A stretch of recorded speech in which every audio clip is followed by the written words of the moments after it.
Story 1. I started working at Luxe Beauty about 6 months ago. It's one of those upscale cosmetic stores in the mall that sells everything from high-end makeup to designer fragrances. The pay is decent, the employee discount is great, and most customers are pretty reasonable. I mainly work the fragrance section, helping people find perfumes and colognes that suit them. The fragrance area is set up with testers for customers to try before buying.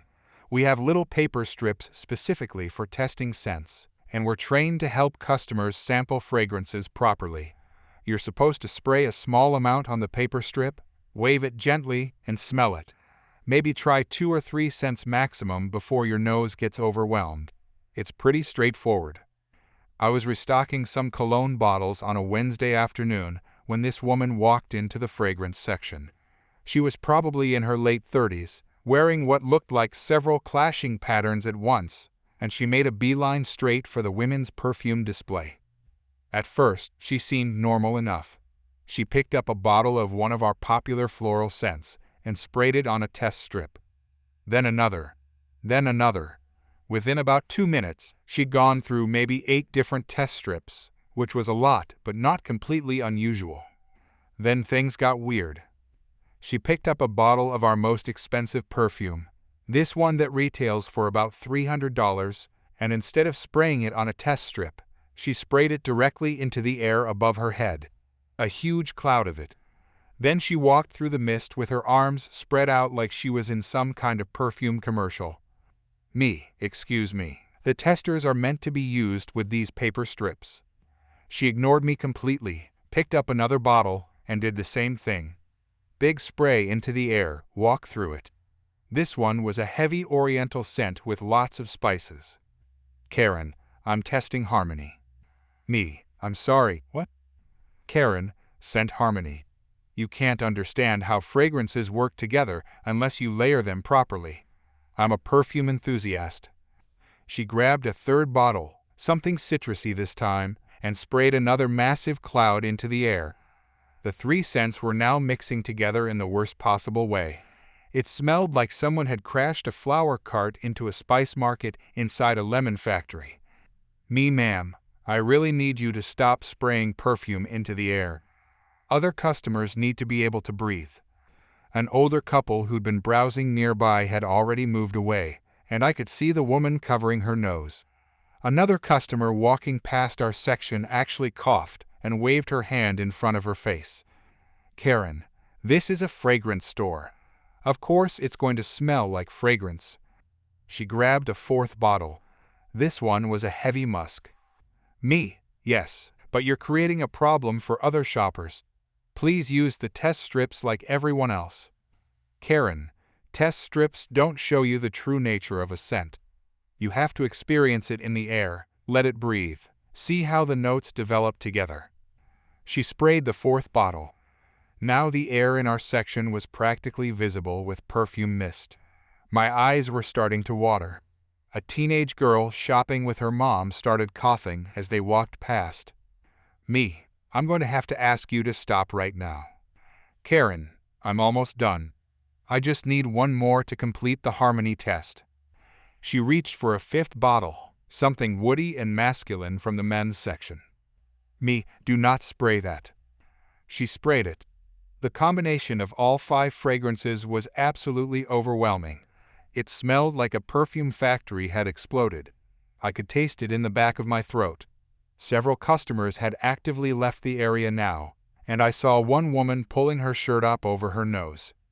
My manager came rushing over from the other side of the store. Manager, what's going on here? Karen, I'm conducting a scent harmony test. It's a legitimate perfume evaluation technique. Manager, you need to stop immediately.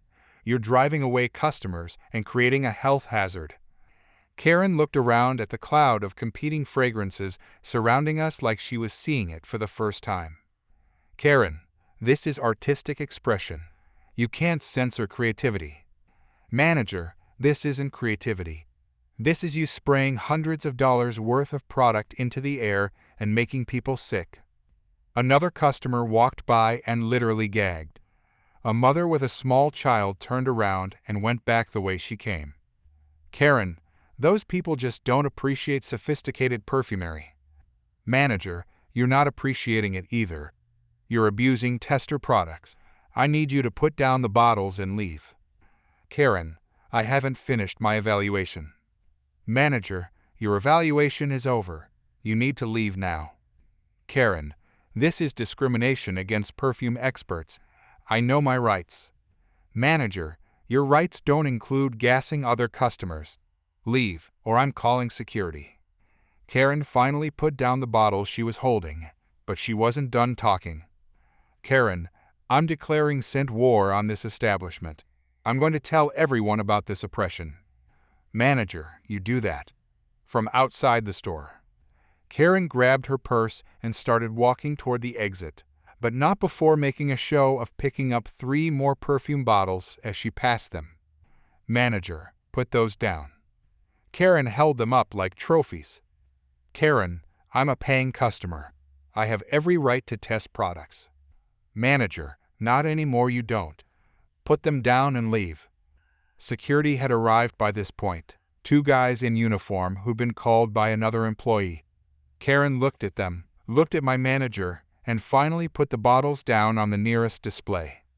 Karen, this censorship of fragrance education is going to be all over social media. I have followers who care about perfume rights. Security guard, time to go, ma'am. They escorted her out, while she continued ranting about creative freedom and scent discrimination.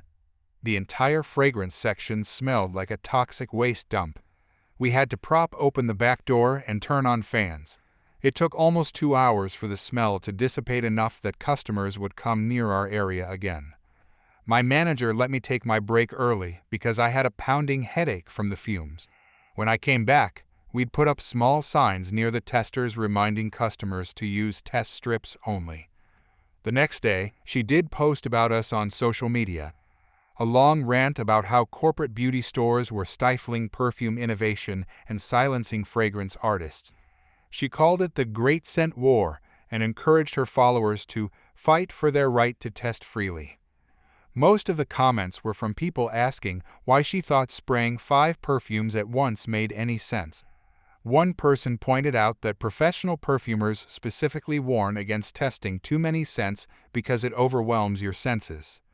We never saw her again. The fragrance section still has those test strip reminders up. And I can still smell that awful combination of fragrances if I think about it too hard.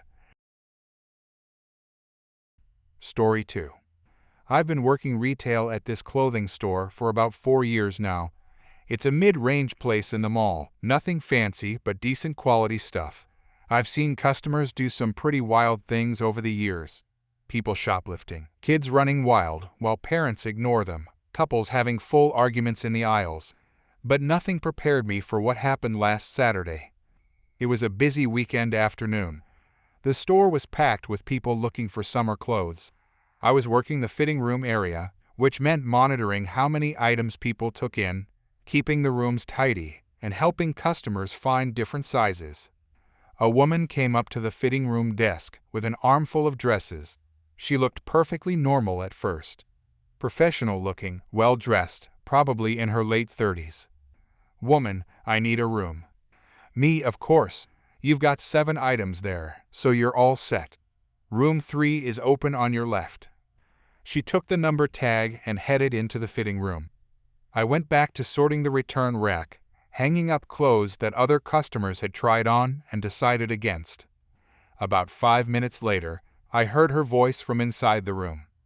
Woman, excuse me, can you come here for a second? I walked over to room 3. The door was still closed. Me, yes?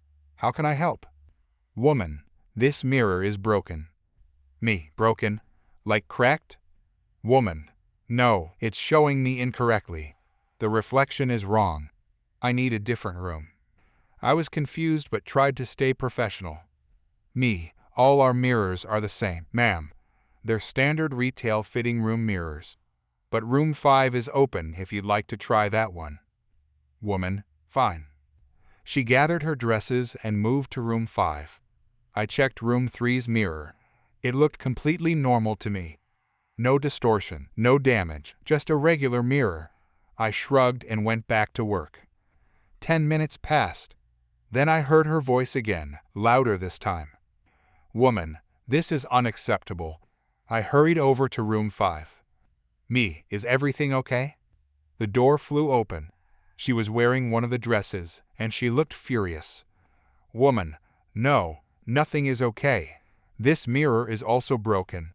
They're both showing me wrong. Me, I'm not sure what you mean. The mirrors are all standard. Woman, standard? Standard. These mirrors are distorting my self-worth. Look at this. She gestured dramatically at her reflection. I looked at the mirror. She looked fine. The dress fit her well, actually. Nothing seemed wrong with the reflection at all.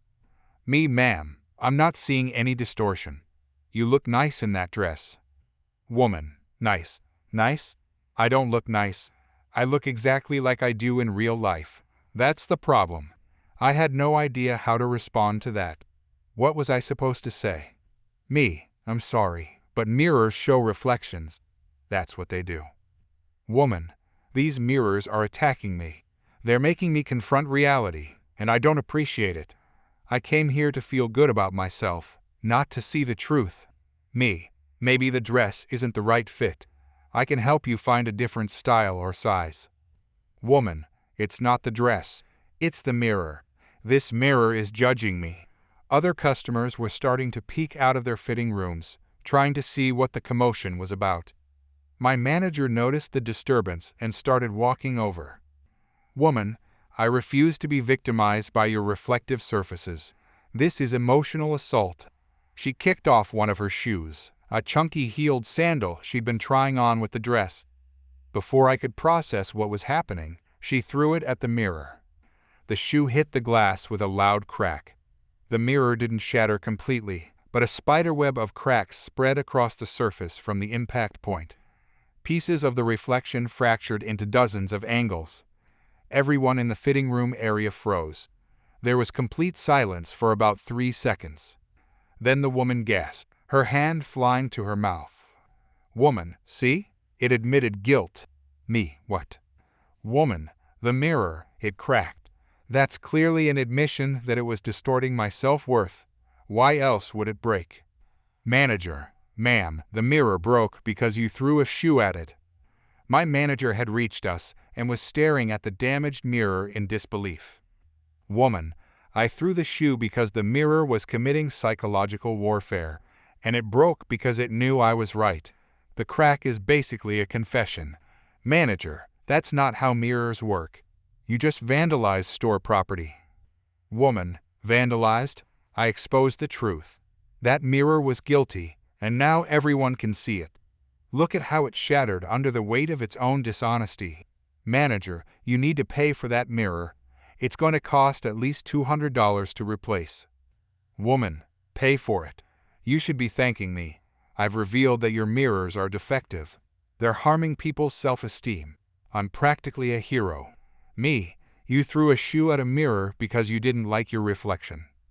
Woman, I threw a shoe at a lying mirror that was distorting my self-worth. There's a difference. Manager, the only difference is whether we call the police right now or you pay for the damage voluntarily. Woman, the police. For what? For defending myself against an aggressive mirror? Manager, for property damage, which you just admitted to doing. Woman, I didn't admit anything. The mirror admitted guilt by cracking. That proves it was faulty. Another customer poked her head out of room 2. Other customer, lady, you literally just threw a shoe at it. We all saw you. Woman, you don't understand the nuances of the situation. That mirror was specifically targeting me. It was showing me exactly what I look like, which is a form of harassment. Manager, I'm calling the police. Woman, fine, call them. They'll understand. I'll show them the cracked mirror, and they'll see it's clearly guilty. My manager pulled out his phone and stepped away to make the call. The woman stood there in the fitting room doorway, still wearing the dress she'd tried on, one shoe on and one shoe lying on the floor near the broken mirror. Woman, You're all going to feel very silly when the authorities arrive and confirm that this mirror was at fault. Me, ma'am, you need to change back into your own clothes. Woman, why? So your other judgmental mirrors can attack me while I'm vulnerable? Absolutely not. Manager, the police are on their way. You can wait out front. Woman, I'm not going anywhere until someone acknowledges that this mirror confessed. She crossed her arms and stood firm in the doorway. Other customers were starting to leave their rooms, deciding to come back later when the drama was over. I didn't blame them. The police arrived about 10 minutes later. 2 officers walked into the fitting room area, looking completely confused about why they'd been called to a clothing store. Officer, what seems to be the problem here? Manager, this customer threw a shoe at one of our mirrors and broke it. She's refusing to pay for the damage. Woman, officer, thank goodness you're here. This mirror was distorting my self-worth, and when I defended myself, it cracked. That's clearly an admission of guilt. The officer looked at her, then at the cracked mirror, then back at her. Officer, you threw a shoe at a mirror? Woman, in self-defense, against psychological assault. Officer, from a mirror. Woman, yes, it was showing me my actual reflection, which is a form of emotional terrorism. The second officer was clearly trying not to laugh. He turned away and pretended to examine the damaged mirror closely. Officer, ma'am, you can't throw things at store property because you don't like what you see in a mirror. Woman, but it cracked. That proves it was guilty. Officer, it cracked because you threw a shoe at it. That's how glass works. Woman, you're taking the mirror's side? Officer, I'm taking reality's side. You need to either pay for the damage or we'll have to cite you for vandalism. Woman, this is discrimination against people who are targeted by hostile mirrors.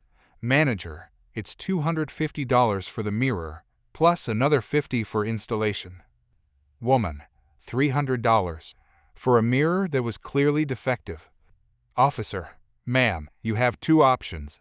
Pay for the damage now, or receive a citation and potentially face criminal charges. Your choice. The woman looked around, apparently hoping someone would support her. Everyone just stared back silently. Finally, her shoulders slumped. Woman, fine. But I'm writing a review about this place and your assault mirrors. She paid for the damage with her credit card, changed back into her own clothes, and left the store muttering about conspiracies and how mirrors used to be more supportive in the old days. After she left, the second officer finally let himself laugh. Officer, in 15 years on the force, that's a new one. A guilty mirror. We had to close the fitting rooms for the rest of the day while we waited for the replacement mirror to arrive. Every customer who asked why, we just said there'd been an incident. Most people didn't push for details. The woman did leave a review, 1 star. She claimed our mirrors were weaponized against customers and that we refused to acknowledge when they confessed their crimes. The review got 43 comments, all from people asking if she was okay. We framed a photo of the cracked mirror in the break room with a little plaque that says, "Guilty as charged." It's still there. Every time I see it, I remember the day someone tried to prosecute a mirror for showing them their own reflection. Story 3. I drive for a rideshare company part-time to supplement my income while I'm in grad school. It's flexible work and usually pretty straightforward. Pick people up, drop them off, try to maintain a decent rating.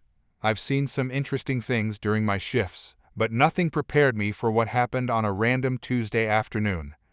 I was driving through downtown around 3 in the afternoon, heading to pick up a passenger about 6 blocks away. Traffic was typical for that time of day, steady but moving. I approached an intersection with a crosswalk and stopped at the red light behind 3 other cars.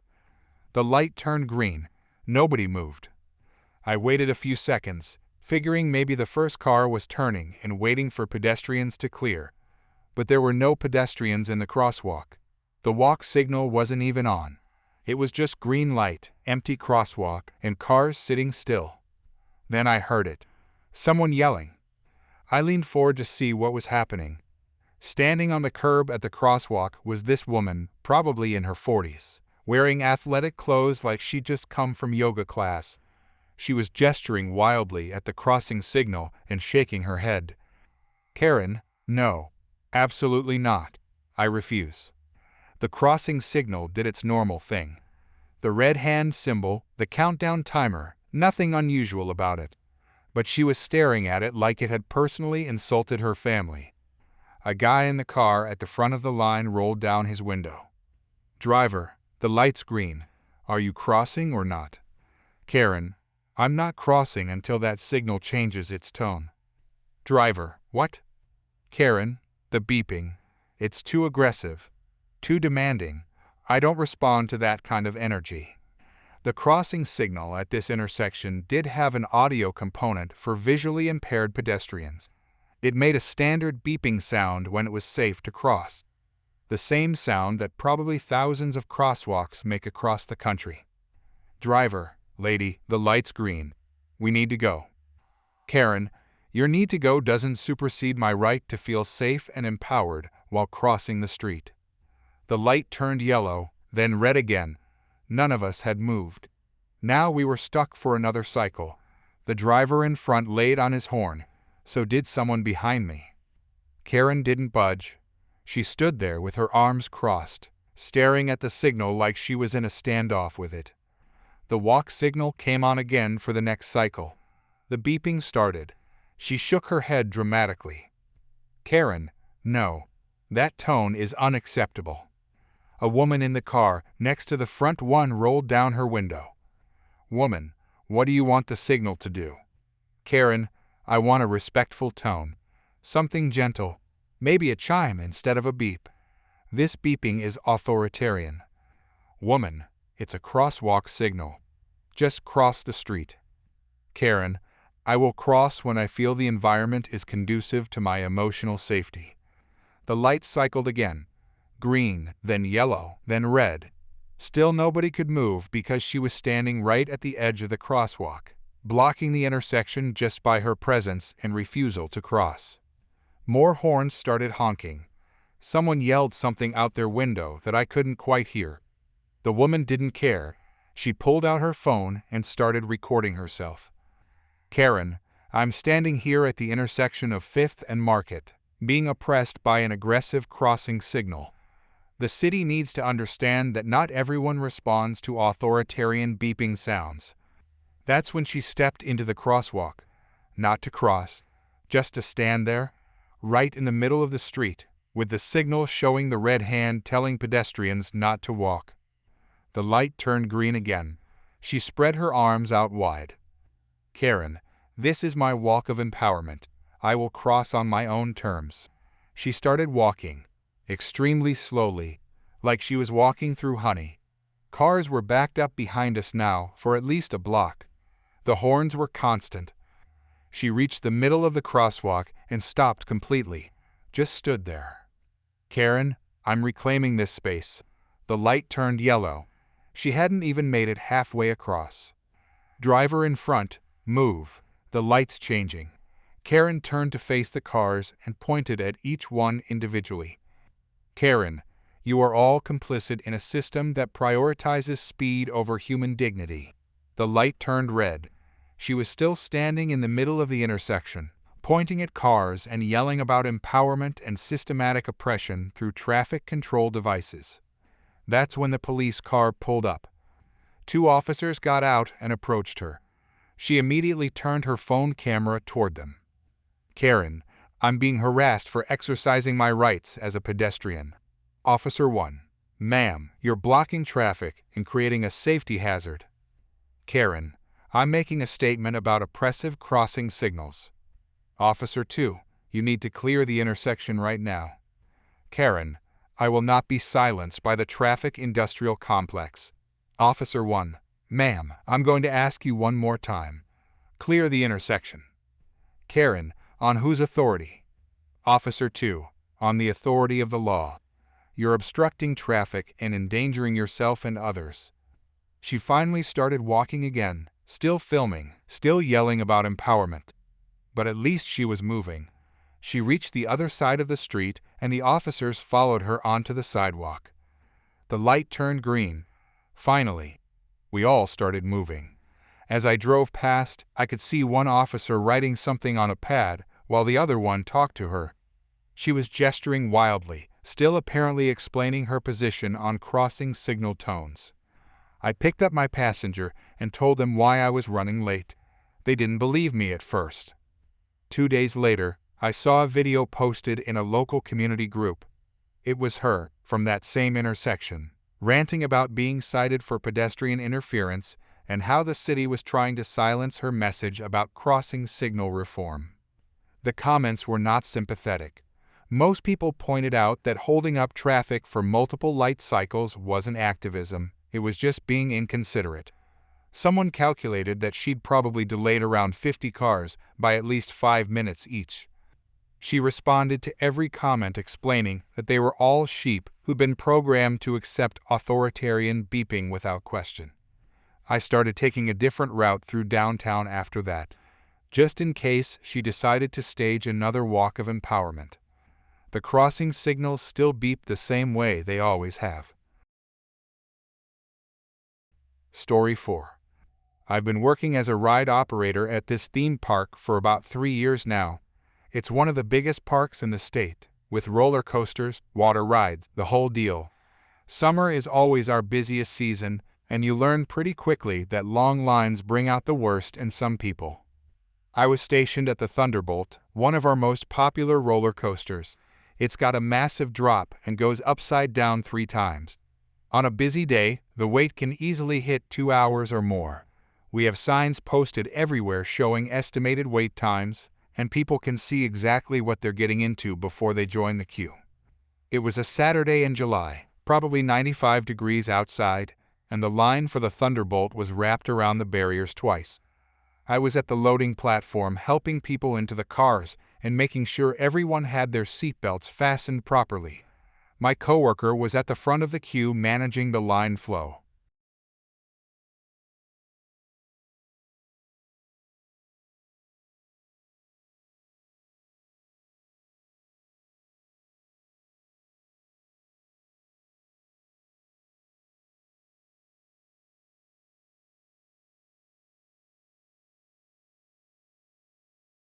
People in line were protesting as she squeezed past them, but she just kept coming. My coworker at the queue entrance tried to stop her. Coworker: "Ma'am, you need to go to the back of the line." Woman: "I don't wait in lines. I pay taxes." Coworker: "Everyone here pays taxes. The line starts back there." She gestured to where the line began, snaking back through the barriers.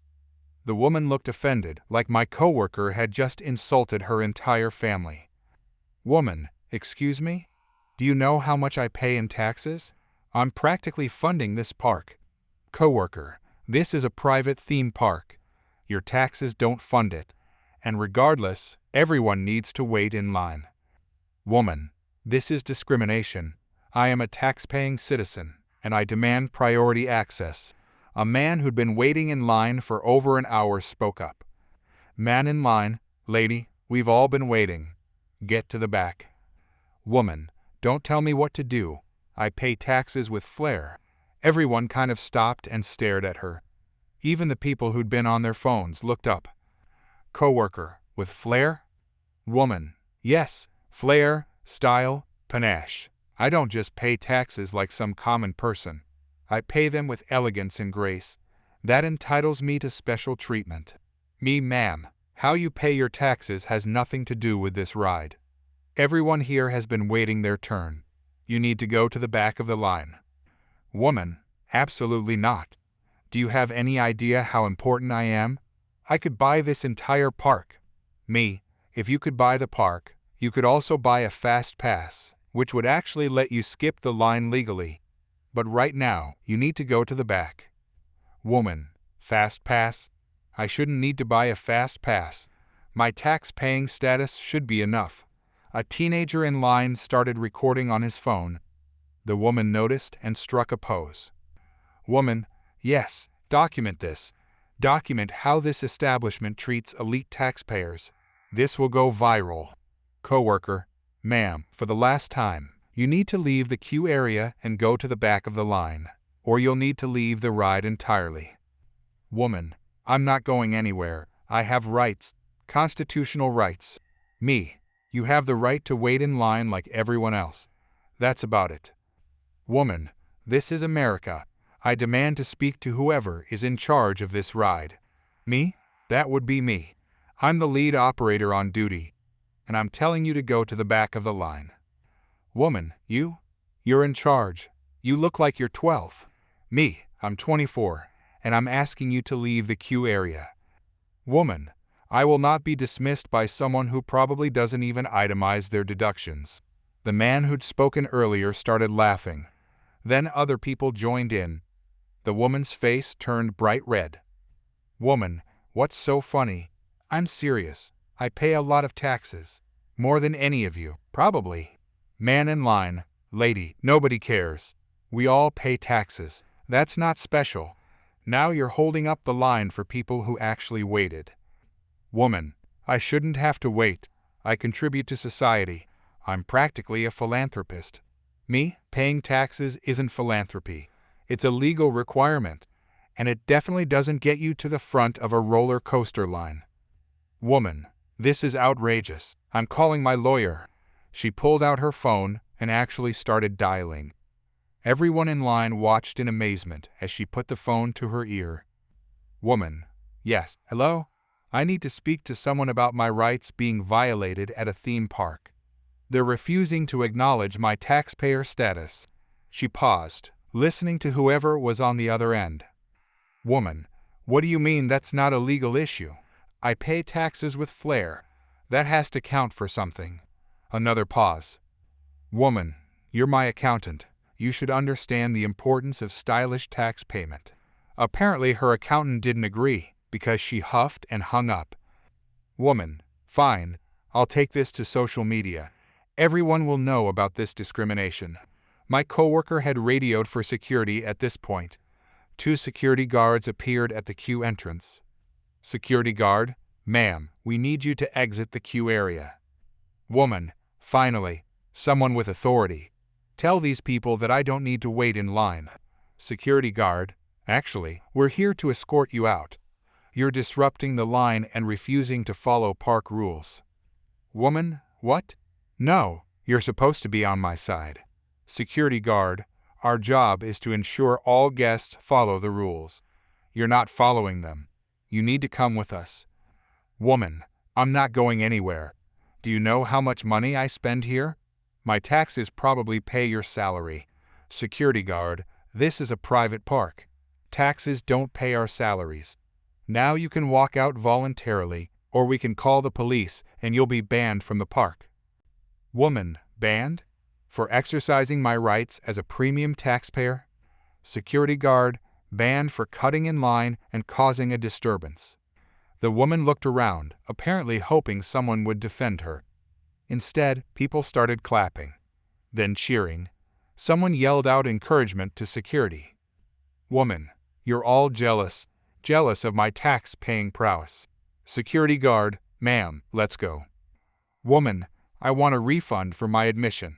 Security guard, you can discuss that at guest services, after you leave this area.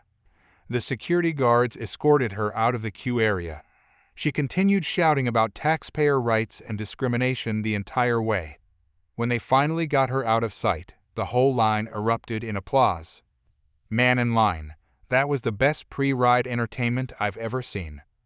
Coworker, does that happen often? Me, people trying to cut? Yeah, people claiming their taxes make them special. That's a first. We got the line moving again. Everyone seemed to be in a better mood despite the long wait. People were laughing about it, making jokes about paying their taxes with flair. About 20 minutes later, my manager radioed to check in. Manager, hey, I heard there was an incident at the Thunderbolt. Me, yeah, someone tried to cut the line. Said she pays her taxes with flair, so she shouldn't have to wait. Manager, with flair, what does that even mean? Me, no idea. Security took her out though. Manager, good. Just so you know, she's been banned from the park for the rest of the season.